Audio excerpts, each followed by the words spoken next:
ছেলেটা একবারও ভাবে না যে তার আব্বা যে বিড়ি খায়, সিগারেট খায়, গালিগালাজ করে, হারাম রোজগার করে, সুদে কিস্তিতে, এইটার কোনো গুনাহ আছে কিনা, আমার আব্বারে ফিরানো যায় কিনা, এই নিয়ে তার কোনো মাথা ব্যথা নাই। বাপে জানে 365 দিনে খোদার এক বছরে বাপ মা জীবিত মুসলমান, অথচ ছেলেটার বয়স 16 বছর, 18 বছর, এই নাফরমান একদিনও খোদার একটা বছর কোনোদিন ফজরের নামাজ একদিনও পড়ে নাই। অথচ মা বাবা জীবিত, মুসলমানের ঘরে ঘুমা, 6 মাসে 1 বছরে বলতে পারবে না বাপে যে এই ছেলেটা যে কোনোদিন 5 ওয়াক্ত নামাজ পড়ছে কিনা। এমন লক্ষ কোটি নাফরমান নাই? বলে তাইলে কি ব্যাপারটা কি? মা তার ব্যাপারটা তার নিজের জীবন, মেয়ে তার নিজের জীবন, প্রত্যেকেই সংসার যদিও একত্রে, কিন্তু যার যার চিন্তায়, চেতনায়, রুচিতে, পছন্দে, চলাফেরা, উঠা বসায় আলাদা আলাদা। বাপের একরকম, পুতের একরকম। বাপের চুল, পুতের চুল ভিন্ন, মায়ের বোরকা, জিয়ের বোরকা ভিন্ন ভিন্ন, সবাই সবার মতো করে চলতেছে। আর পরিবারের বন্ধন কিসের উপরে? পরিবারের বন্ধন একটাই, টাকার উপর। অর্থাৎ বাপের ফিকির একটাই, পোলাগারে যদি টাকা পয়সার একটা লাইন ফেন করে দিতাম। মেয়ের ব্যাপারে একটাই ফিকির, মেয়েটারে যদি একটা পয়সাওয়ালা জামাই চাইয়া, টাকা পয়সা আছে এমন একটা জামাই চাইয়া যদি বিয়ে দিত, তাহলে মেয়েকে নিয়েও দুনিয়া, ছেলেকে নিয়েও দুনিয়া। অর্থ, টাকা, উপার্জন, এই হলো আমাদের জিন্দেগি। যার কারণে যখন আমাদের জেহেনের মধ্যে বড় ছোট, বাবা ছেলে, দাদা নাতি, এ দাদাও নাতিরে জিগাপ, নাতি কোনো বুঝি একটা কাম টাম করতি না, একটা কিছু করবি না, কি করবি ক? কি বিদেশ যাইবি, না ব্যবসা করবি, না চাকরি করবি, একটা কিছু লাইন, একটা কিছু কর।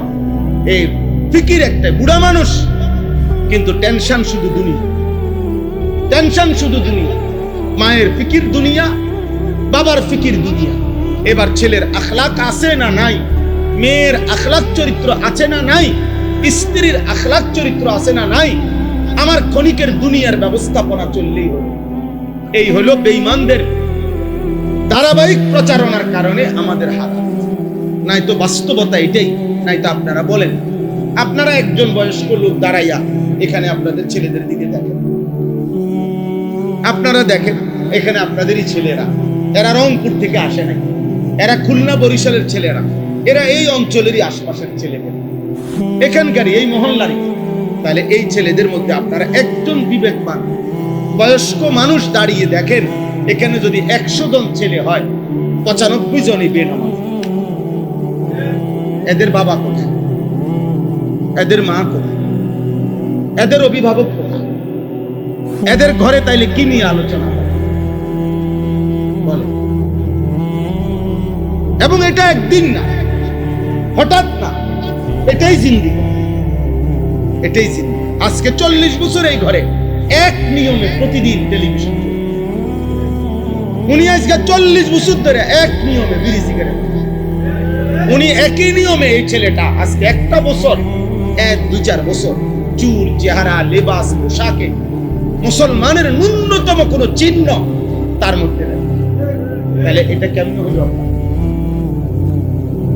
মূল কারণ আমাদের মাথায় ঢুকছে বেঈমান, দুশমন, ইবলিস, শয়তান আমাদের মাথায় ঢুকায় দিছে আমাদের জীবন মানেই হলো উপার্জন, বেঁচে থাকার সার্থকতা, রোজগার। কে কত পয়সা কামাই করতে পারতেছে, হালাল না হারাম, এটা দেখার দরকার। যেমনে পারো, হালাল হোক হারাম হোক, মিল্লা আমার টার্গেট ফুরাইতে লেগেছে, আমার টাকার দরকার। মেহনত করেও নেয়, সুদেও নেয়, কিস্তিও নেয়, সব মিলাইয়া চাহিদা পূরণ হয়ে গেছে। এই হলো আমাদের জিনিস। কারণ আমাদের টার্গেট তো দুনিয়া। দুনিয়া যার টার্গেট, দুনিয়াই যার টার্গেট, কসম খোদা তার কাছে হালাল হারাম থাকে না। তার টার্গেট চাহিদা পূরণ হওয়া। এই জন্য সে মোবাইলের নর্তকীও দেখে, রাস্তার বেহায়া নারীও দেখে, উলঙ্গ ছবিও দেখে, আবার যার স্ত্রী আছে স্ত্রীও কাছে থাকে, অর্থাৎ নিজের বউর কাছেও সময় কাটায়, আবার মোবাইলের নর্তকীর কাছেও সময়টা কাটায়। তার মানে তার দরকার হইলো আমার চাহিদা পূরণ হলো। যখনই আমার চাহিদা পূরণ হয়েছে, আমার টাকা দরকার, এবার হালাল হারাম বুঝি না। আমার লজ্জাস্থানের চাহিদা পূরণ হওয়া দরকার, হালাল হারাম বুঝি না, আমার চাহিদা পূরণ হয়েছে। এই হলো সংখ্যাগরিষ্ঠ মুসলমানের চিত্র। আজকে এই লাখ লাখ যুবক প্রত্যেক অঞ্চলে কি করতেছে কেউ জানে না। কোন মুরব্বীদের মজলিসে 10 জন বয়স্ক মানুষ একলগে বই একটা বার একজন আরেকজনের জিগায় না যে কিও ছেলে পেলেদের এই হালাত কেন। ছেলে আমাদের কোনো করণীয় আছে কিনা কারো কোনো আলোচনা। সবাই যার যার মতো মাথা নোয়া মনে করতেছে কোন রকম রায় খাইয়ে দিন যায়, দিন আইয়ে রাত যায়, কোন রকমে দুটো বার্তা খাইয়া কোন রকম দুনিয়া পার হইতে।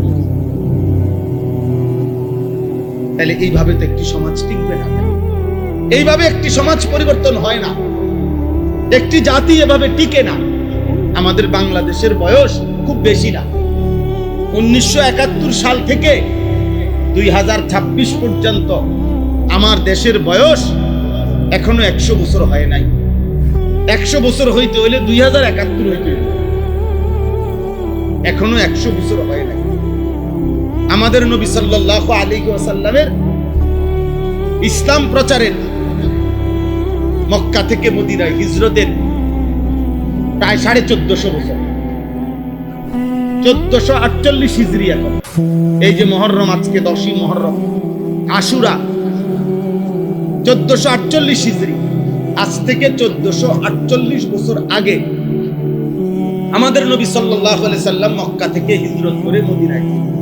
এজন্য বললাম আমাদের জীবন আল্লাহ তাআলা, এবার আসেন এর বিপরীতে মহান আল্লাহ পাক রব্বুল আলামিন, আল্লাহ তাআলা আমাদেরকে বুঝাইতে চাইছেন, বান্দা আমি আল্লাহ তাআলা তোমাদের সৃষ্টিকর্তা।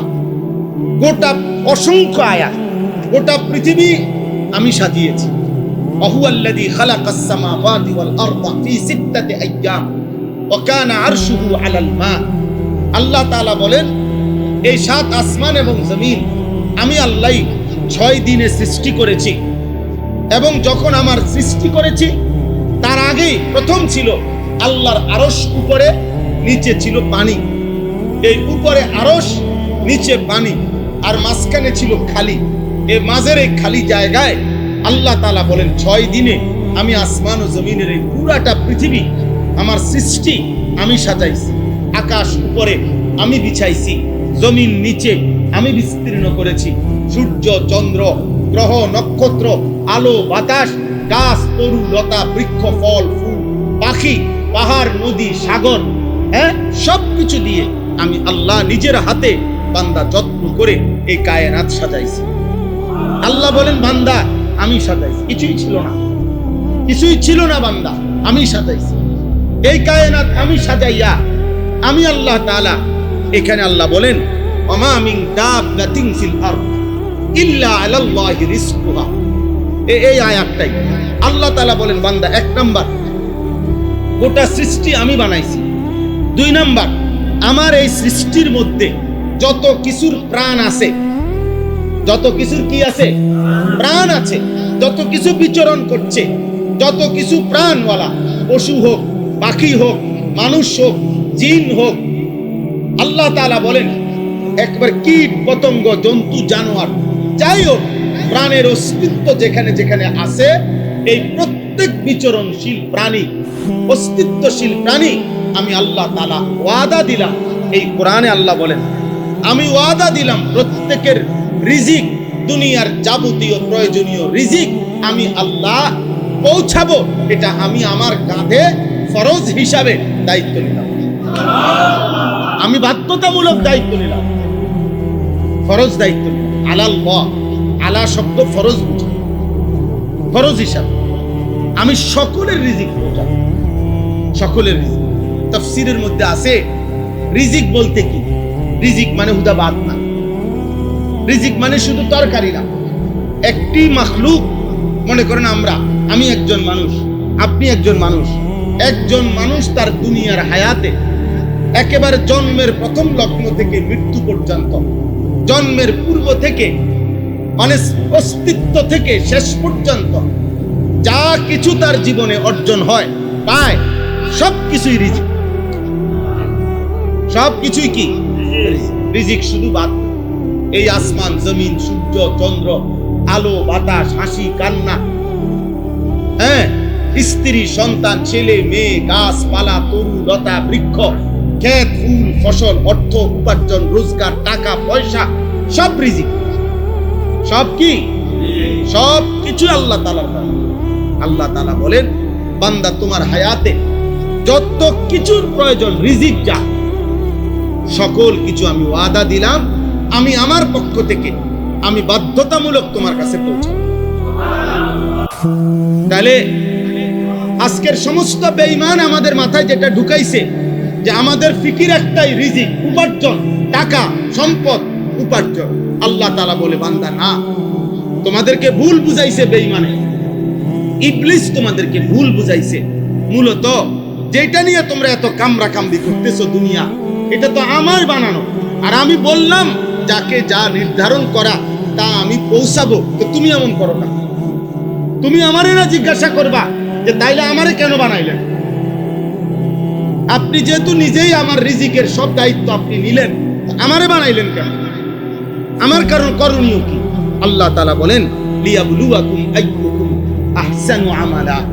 তোমারে বানাইছি পরীক্ষা করার জন্য যে আখিরাতের জন্য তোমার প্রত্যেকটা আমল কতটা সুন্দর করতে পারো। এই সুন্দর আমল আখিরাতের জন্য আমি আল্লাহ তাআলা তুমি করবে এই পরীক্ষার জন্য আমি তোমাকে বানাইছি। তাহলে একদম সোজা কথা, বান্দা আমি তোমার কাছে চাচ্ছি ইবাদত, রিজিকের জিম্মাদারি আমার, রিজিকের ফিকির আমার। কিন্তু আমরা আব্বা আমার এই অল্প কথাই আমরা উল্টায় ফেলছি। আজকে আমরা উল্টায় ফেলছি। আজকে আমরা নিজের জীবনে, সন্তানের জীবনে, পরিবারের জীবনে, স্ত্রীর জীবনে আমরা উল্টায় ফেলছি। আমাদের পুরা ফ্যামিলি নিয়ে আমাদের টার্গেট একটাই, একটা বাড়ি, একটা গাড়ি, সম্পদ, বাজার, ব্যবসা, চাকরি, বিদেশ, টাকা পয়সা। ছেলেটা নামাজ পড়ে না, মেয়েটা পর্দা করে না, স্ত্রী পর্দা করে না, উপার্জনের মধ্যে হারাম রোজগার, সুদ খাইতেছে দেদারছে, কিস্তি নিতেছে দেদারছে, মিথ্যা বলতেছে দেদারছে, প্রতিদিন ওজনে কম দেয়, গালি ছাড়া কথা বলে না, নর্তকীর নাচ ছাড়া টেলিভিশন চলে না, বিড়ি সিগারেটের দুর্গন্ধে কাছে যাওয়া যায় না, প্রত্যেক কথা মিথ্যা বলে। ছেলের জীবন উল্টা পাল্টা, মেয়ের জীবন উল্টা পাল্টা। আমরা এত অনিয়ম, এত বিশৃঙ্খলা নিয়ে আমরা মুসলমান কোথায়? আমাদের আখিরাত কোথায় আব্বা? আমাদের আখিরাত একটা ছেলেই বুঝো কি করছো আব্বা? 24 ঘন্টা 24 ঘন্টা একটা ওয়াক্ত নামাজ যার কপালে সেজদা নাই, বিশ্বাস কর আব্বা, বিশ্বাস কর, যদি কুত্তা সুযোগ থাকতো তো কুত্তা তোর মুখে পেশাব করত। কুত্তা থুতু মারতো, থুতু বলতো যে আমি মানুষ। আরে তুই মানুষ বেটা, আমি কুত্তার চাইতে নিকৃষ্ট, বেনামাজি হাইওয়ানের চাইতে নিকৃষ্ট। আল্লাহ নবী সাল্লাল্লাহু আলাইহি সাল্লাম বলছে, ফজরের নামাজ যে পড়ে না, খোদার কসম নবী বলছে, খবিসান নাস, এটা খবিস। নবীজির বিশুদ্ধ হাদিস, যে ফজরের নামাজ পড়ে না সে কি? খবিস, খবিস, খবিস। হযরত আব্দুল্লাহ ইবনে মাসউদ বলছেন, নবীজির সাহাবী, বিখ্যাত সাহাবী, তিনি বলেন নবীজির জামানায় যে নামাজের জামাত ছেড়ে দিত আমরা বুঝতাম সে প্রকাশ্য মুনাফিক। লাম ইয়াতাখাল্লাফ আন্না ইল্লা মুনাফিকান বাইয়িনুল নিফাক। নবীজির জামানায় ওনারা বলেন যে আমরা এটাই বুঝতাম, কিরে তে মসজিদের জামাতে আসে নাই কেন? মুনাফিক। এই কারণে আসে। মুনাফিক ছাড়া ইমানদার মসজিদের জামাত মিস করতে পারে, মসজিদের জামাত মিস করতে পারে। অসংখ্য হাদিসে আছে, নবী সাল্লাল্লাহু আলাইহি সাল্লাম বলেন, ফজরের নামাজ যে পড়ে না সে মুনাফিক, মুনাফিক, মুনাফিক, মুনাফিক। যিনি সুপারিশ করবেন তিনি যদি বলে তোমাকে মুনাফিক, তো সুপারিশ তোমার কোন আব্বাই করবে? কথা বলেন না। যিনি সুপারিশ করবেন তিনি যদি বলে মুনাফিক, আপনার কোন বাপে আপনার সুপারিশ করবে? আসলে হয় না।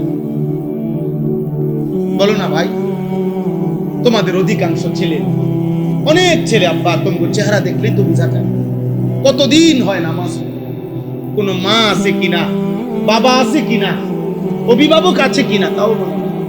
আমাদের ছেলে যদি বলেন আছে, এ থাকলে দেখবেন মূল ফিকির একটাই, বাপের কথা হইল নামাজ রোজা আল্লাহ খোদা, এটা আমার দেখার বিষয় না, বিদেশ যাবে কোন দিন এটা কর,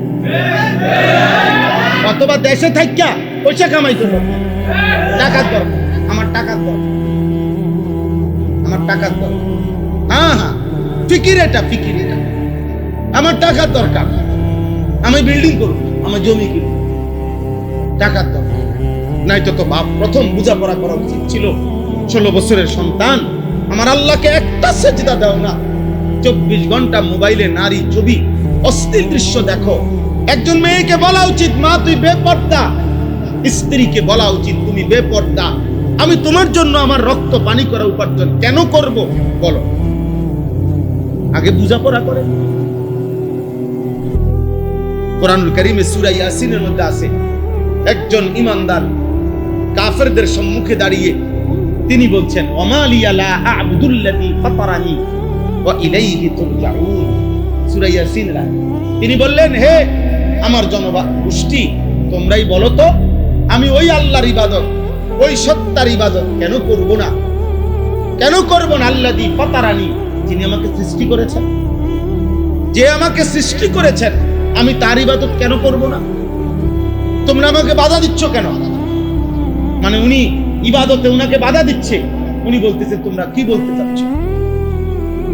হযরত শুআয়ব আলাইহিস সালাম কোরআনুল কারীমের মধ্যে আছে, কাফের বেঈমানরা একজন নবী শুআয়ব আলাইহিস সালাম, তিনি বলছে তাকে উনার এবং উনার অল্প কয়েকজন ঈমানদার সঙ্গী উনাদেরকে কাফের গোত্রের লোকেরা বলছে যে হয় তুমি শুআয়ব আমাদের অঞ্চল থেকে তুমি বেরিয়ে যাও, আর নাই তো আওলা তাউদুন্না ফি মিল্লাতিনা, অথবা তুমি আমাদের পূর্বের মূর্তি পূজার ধর্মে ফিরে আসো। সাফ কথা, এর ব্যতিক্রম কোনো কথা নাই।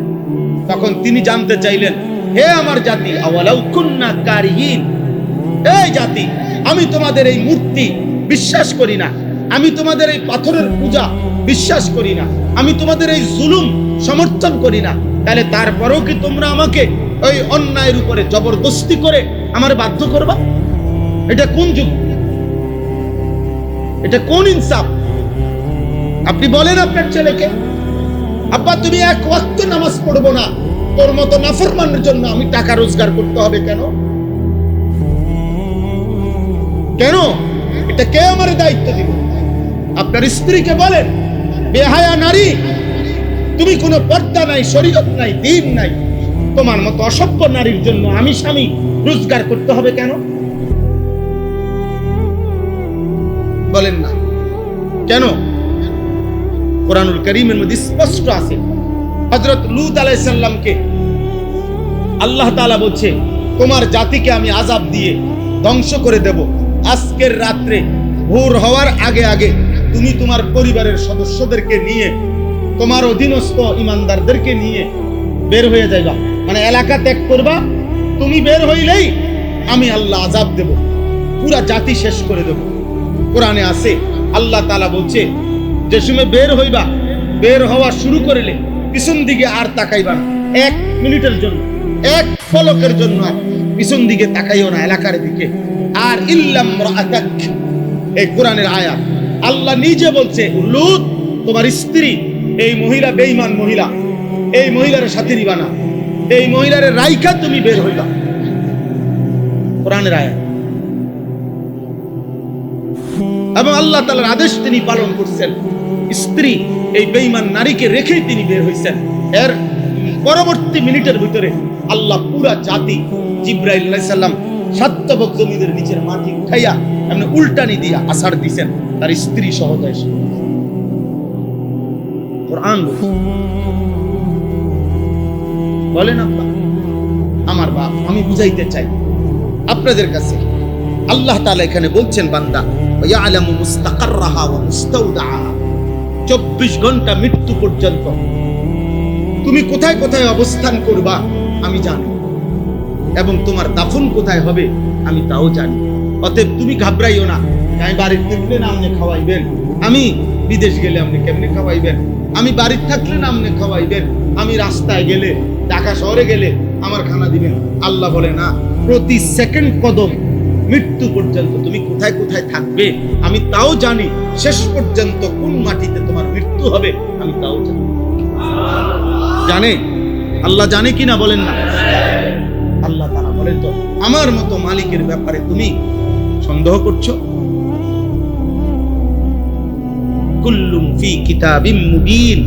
আল্লাহ তাআলা বলেন, আমি শুধু জানি এটা না বান্দা, বরং আসমান জমিন সৃষ্টির 50,000 বছর আগে হাদিসে আছে আল্লাহ তাআলা সমস্ত সৃষ্টির মাখলুকাতের সমস্ত কিছু তাকদীর আল্লাহ লিখে রাখছে, লিখে রাখছে। এক লোকমা খাবার হিসাব আছে, হিসাব আছে। আসমানে রিজিক বরাদ্দ, আর রিজকু মাকসুম। নবীজি বলছে তোমাদের প্রত্যেকের রিজিক বন্টন করা, সিদ্ধান্ত করা, একবারে সিল চাপ্পর মারা, ঠিক কতটুকুই পাবেন। ইন্নার রিজকা লা ইয়াতলুবুল আবদা কামা ইয়াতলুবু আজারাহু। নবীজি বলছেন কোন মানুষের মৃত্যু যেমন তাকে খুঁজে বের করে, রিজিকও তাকে এভাবে খুঁজে বের করে। মৃত্যুকে কেউ খুঁজতে হয় না, মৃত্যুই তাকে খুঁজে নেয়, রিজিকও তাকে এভাবে। যার যাব আপনারা আমি একটা জিনিস বুঝাই, মনে করেন 12 সংখ্যা বুঝছেন না, 12 তো 12 রে 6 দিয়ে আয় ভাগ দিলে তো 2 6 12। এটারে যদি 4 ভাগ করেন, হ্যাঁ, তাহলে 3 3 3 3, 4 বার 3 লিখলে কত? 12। এটারে যদি 3 ভাগ করেন, তাহলে 4 যদি 3 বার লেখেন তাহলে 12, 4 4 60। এটারে যদি আপনি কি করেন 2 2 করে দেন, 6 ভাগ করেন, তাহলে 2 2 2 2 করলে কত? 6 ভাগ 12। এটারে যদি আপনি 12 ভাগ করেন, তাহলে 1 1 1 করে লিখলে কত? তো যোগফল কত? 12। 2 ভাগ করলেও 4 ভাগ করেন, 3 ভাগ করেন, 2 ভাগ করেন, 1 ভাগ করেন, ফলাফল কত? 12। এই টাকা ধরেন 30,000, আপনি এটারে 4 দুহান্তে লইলেও 30,000, 1 দুহান্তে লইলেও 30,000। হিসাবটা বুঝেন না? মানে আপনি এখানে মাটিতে যত দান্দাই বাড়ান, ওই আসমানে তো ফয়সালা নির্ধারিত। তো আপনার জন্য যত দান্দাবাজি করেন বরাদ্দ ওইটুকুই যেটুকু আসমান। আরো বাংলা উদাহরণ দেই, মনে করেন এই মসজিদের পানির ট্যাঙ্কি আছে 500 লিটার, এই মসজিদে ধরেন তো 500 লিটার পানির ট্যাঙ্কিটা দিয়া ওযু করে মুসল্লিরা। তো নিচে ট্যাপ যেটি দিয়ে ওযু করে পানি, ট্যাপ আছে না, ট্যাপ মনে করেন 5টা। ওই দেখেন এই ছোট্ট বেয়াদব দেখেন, দেখছেন? এই কোনো বাপ মা নামের কোন জালেম এই বাচ্চার হাতে মোবাইল দিয়ে দিচ্ছে। আপনি দেখেন তাহলে এই বাচ্চা তো এই মোবাইল সর্বোচ্চ 8 বছর বয়স হবে, তাহলে 8 বছরের বাচ্চাটা কি মোবাইলটা নিজে কিনছে? তাহলে হয় মা, নয় বাবা, নয় বড় ভাই, নয় দুলা ভাই, নয় চাচা, এমন কোনো না কোনো একজন জালেম তার হাতে মোবাইল দিচ্ছে। এরপরে এই সন্তান বাবা, এরপরে যেখানে আপনার সে যাবে তার একটাই ফিকির মোবাইল, চুরি করে হোক বাটপারি করে হোক। এই কারণে আমরা এটাই বলতে চাইছি, পুরা ফ্যামিলির জেহেনের মধ্যে যখন দুনিয়া শুধু, তখন আর নামাজ কি, ঈমান কি? আবার নিজেই নামাজ পড়ে না, আমার ফুতে কিন্তু যার মুখে বিড়ি, উনি কেমনে পুতরে বলবো যে তুই মানুষের মতো মানুষ হও? ছেলেটা যদি বলে আব্বা আপনার মতো নি, যদি বলে না আব্বা আমার মতো হইও না, তাহলে ফুতে যদি বলে আব্বা আমারে যার মতো হইতে বলতেছেন, আমিও তার মতো হইতে অসুবিধা করি।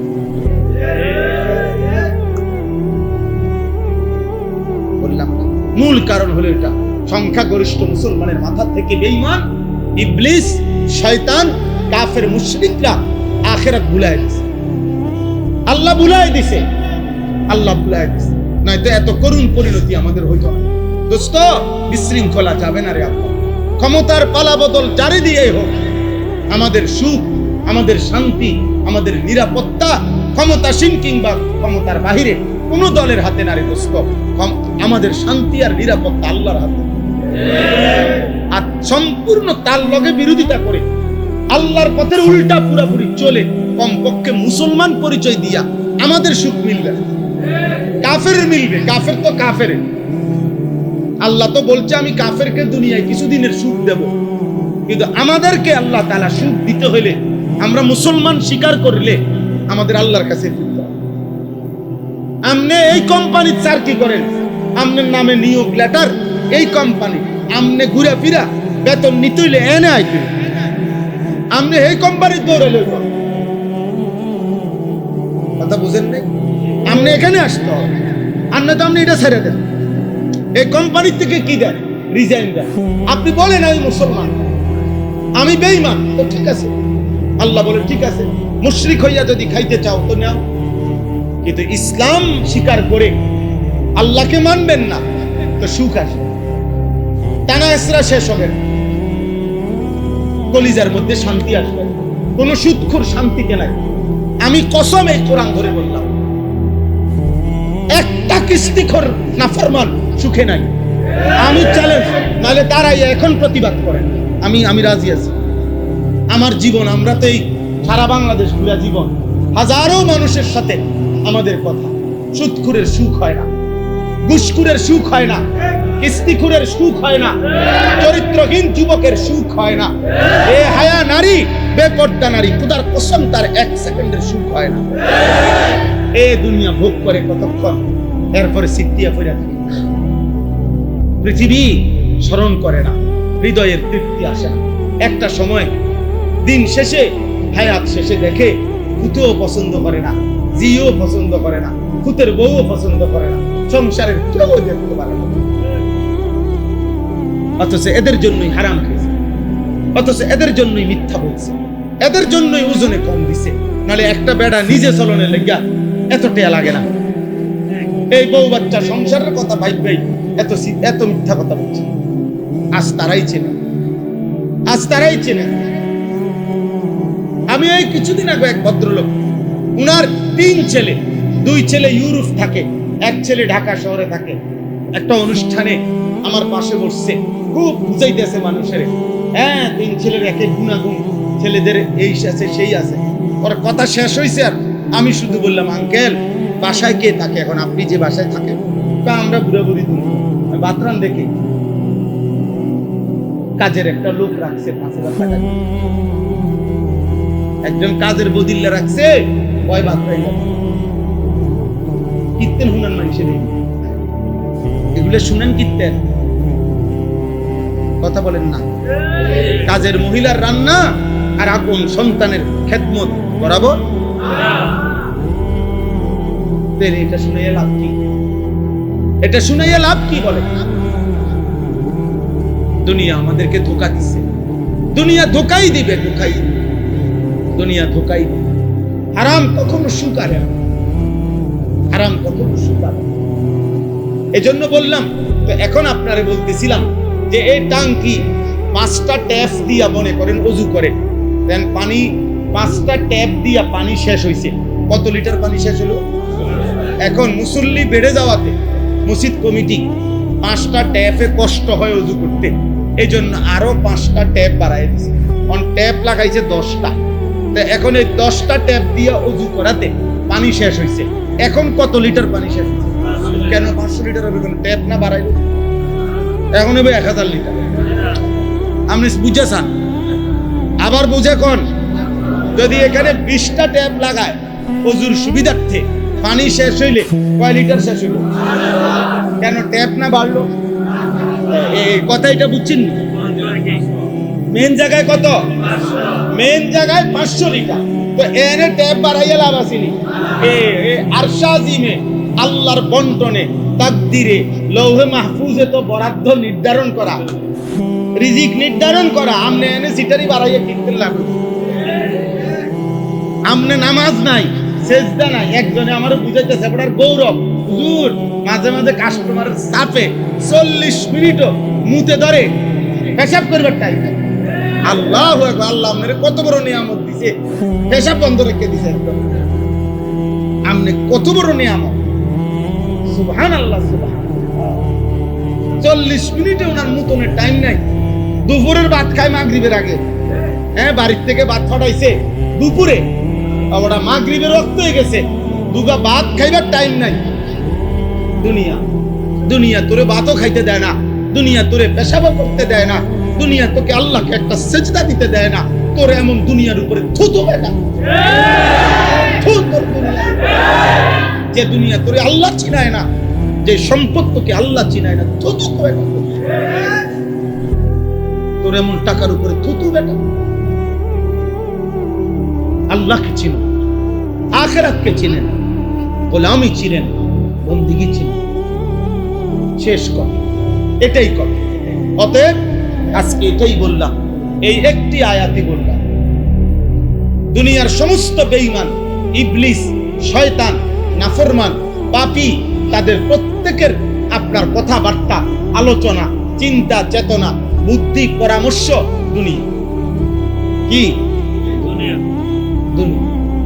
আর আল্লাহ তাআলা বলেন, বান্দা আমি তোমারে দুনিয়ার জন্য বানাই, আমি তোমারে বানাইছি আখিরাতের, আমি তোমারে বানাইছি ইবাদতের জন্য, আমি তোমাকে বানাইছি আমার জন্য। দুনিয়া তোমার জন্য আমি এমনি দিচ্ছি। এরকম শুরু করছো কামরা কামড়ি, তুমি লাইনে দাঁড়াও, আমি দিচ্ছি তো,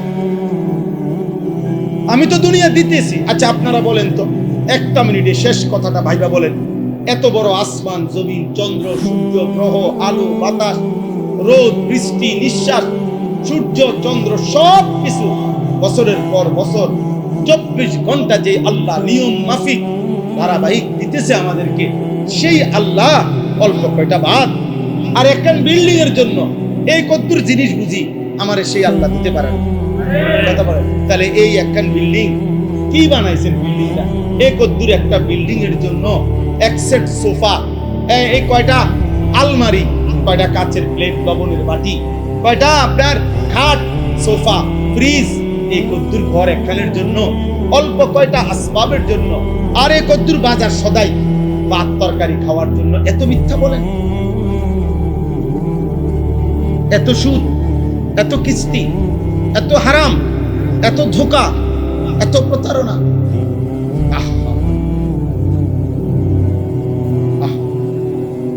কেমন আল্লাহ যেন ডাক দিয়ে বলে, বান্দা এত বড় সূর্যটা আমি প্রতিদিন উঠাই নামাই, আমি পারতেছি, আমি বুঝি তোরে দুগা বাদ দিতে থাকতাম? এত বড় পৃথিবীটা আমি চালাইতেছি, আমার কোটি কোটি প্রাণী জঙ্গলের মধ্যে আমি প্রতি মুহূর্তে খাবার দিতেছি। একটা হাতি প্রতিদিন জঙ্গলে 250 কেজি খাবার খায়, এটা প্রাণীবিদ্যা গবেষকদের কথা। 250 কেজি, 90 লিটার পানি পান করে। একটি তিমি সাগরের এক বালায় একবারে 200 জন মানুষের সমপরিমাণ খাবার খায়। আল্লাহ তাআলা বলেন, আমার এত বড় বড় বিশাল মাখলুককে আমি যদি রিজিক দিতে পাই। রাসূলুল্লাহ সাল্লাল্লাহু আলাইহি সাল্লামের সাহাবীদের হাদিসে আছে, একেবারে বিশুদ্ধ হাদিস, সাহাবায়ে কেরাম এক যুদ্ধের সময় সাগরের পার থেকে আল্লাহর কুদরতে সাহাবায়ে কেরামের জন্য 1800 সাহাবী যুদ্ধের সৈনিক, এর মধ্যে সাগরের পার থেকে আল্লাহর কুদরতে একটা মাছ পারে আসছে। পারে আসার পরে ওনারা ওইটাকে খাইছেন টানা 1 মাস, আম্বার মাছ। এই একটি মাছ 1800 সাহাবীর মতো সাহাবী 1 মাস লাগাতার খাইছেন, এটার থেকে তবুও শেষ হয় না। বলে ওইটা কত বড়, ওইটার রিজিক কত?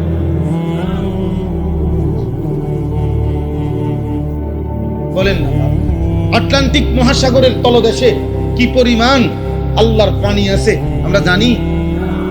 তো যে মালিক এত বিশাল বড় সৃষ্টির রিজিক দিতে পারে, এই মালিক বুঝি এই কদ্দুরি ফাঙ্গাস তেলাপিয়ার লাগিয়া দিয়ে বেড়া কি মিছা কথা রাখো, কিতারে খাস বেড়া। আরে মুসলমান, কি খাইলা সারা জীবনটা? কি খাইলা? গোস্ত 2 টুকরা, রুটি 1 টুকরা, 1 কাপ চা, 1 কান বন। এই কদ্দুরের জন্য এত মিথ্যা, এত বাটপারি, এত হারাম। উচিত না। ছেলেরা তোমাদেরকেও বলি দোস্ত, নওজোয়ান যৌবনের চাহিদা একজন পুরুষের একজন হালাল পবিত্র স্ত্রী দ্বারাই পূরণ হয়ে যায়। এর জন্য এরকম কুত্তার মতো, বেহায়া শুকুরের মতো এত নারী, এত ছবি, এত অস্থির দৃশ্য দেখতে হয় না। এটা হাইওয়ানের স্বভাব, পশুর স্বভাব, এটা জানোয়ারের স্বভাব। আব্বা, জানোয়ারের স্বভাব, জানোয়ারের স্বভাব। নাই তো পুরুষের হালাল পবিত্র চাহিদা পূরণে একজন নারী যথেষ্ট।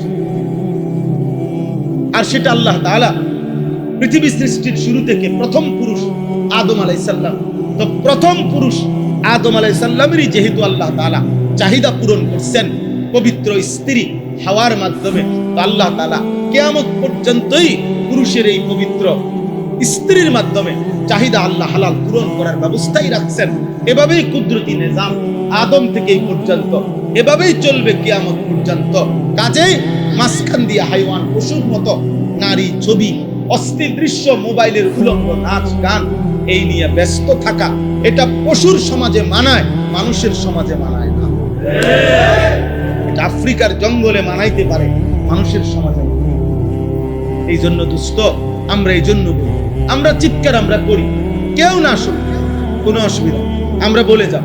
যে বলবে আল্লাহর কথা সেই সওয়াব পাবে, যে মানবে সেই সওয়াব পাবে, সেই সওয়াব পাবে। আল্লাহ তাআলা আজকের এই মাহফিল, আজকের এই মজলিস আল্লাহ তাআলা বরকত দান করেন। আপনাদের ফিকিরে, আপনাদের ভালোবাসায় এই মাহফিলটা হয়েছে। আমাদের মাওলানা ইয়াহইয়া ও আমার অনেক মহব্বতের ছাত্র, আমার কাছে সরাসরি পড়ালেখা করছে। তার আব্বা মাওলানা ইউনুস সাহেব, ওনাকে আমিও চিনতাম। আপনাদের এলাকায় আসছেন, খেদমত করছেন, আপনাদেরই এলাকার মানুষ। তো আল্লাহ তাআলা ওনার কবরকে নূরে নূরে ভরপুর করে দেন। আপনাদের সমস্ত কবরবাসীদেরকে আল্লাহ তাআলা মাফ করে দেন। একটা যুবকেরও শেষ আব্বা বলি, এমন চুল, চেহারা, লেবাস, পোশাক, তুমি ইসলামের এই উল্টো চইল না আব্বা।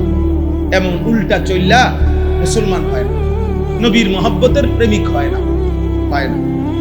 ধোঁকা দিলে হবে না। আখেরাত লম্বা, আখেরাত লম্বা। এই ফুটবল, এই ক্রিকেট, এই খেলা, এই বিশ্বকাপ, এর কোনোটাই সমাধান।